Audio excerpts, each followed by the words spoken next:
The pound has got extremely volatile over the last couple of weeks as the ultimate Brexit deadline looms. Negotiations have been tense, they've been fierce, and they've become far more public over the last couple of weeks than the month that preceded them.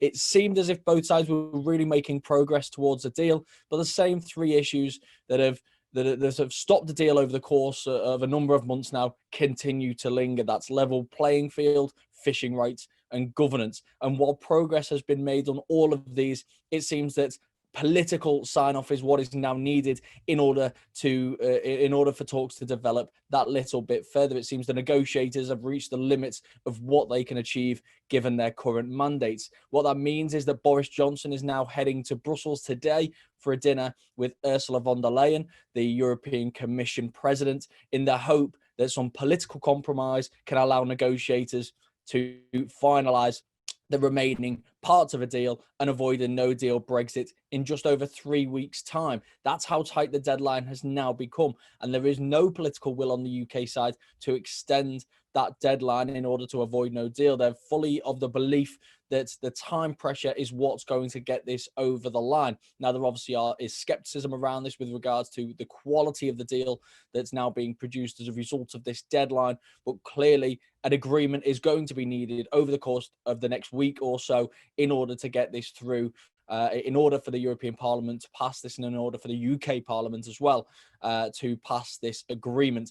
There was hope that it would be resolved this week, which would allow EU leaders at the summit on Thursday and Friday to give their approval to the deal, but that's looking increasingly less likely given the issues that clearly remain. Even if we do see some political manoeuvres this evening at that dinner between Johnson and von der Leyen, there's still going to need time for the negotiators to finalize this deal. But we have seen so much more volatility in the pound. What's interesting is the hedging that we've you can see in the markets with regards to the pound. Even though the currency itself was seemingly quite stable, we were seeing increasing amounts of hedging, which suggested that we were going to see that volatility pick up. And that's exactly what we've seen now over the course of the last week. There was one day in particular when the talk of no deal, when the talk that the negotiations had gone as far as they possibly could, we did see the pound overnight falling quite considerably. Now, it has rebounded. It remains in that tight range towards the upper areas of where it's traded for the last few years, between 133 and 135. We did push that 135 at one point, but again, we just pulled back from those peaks.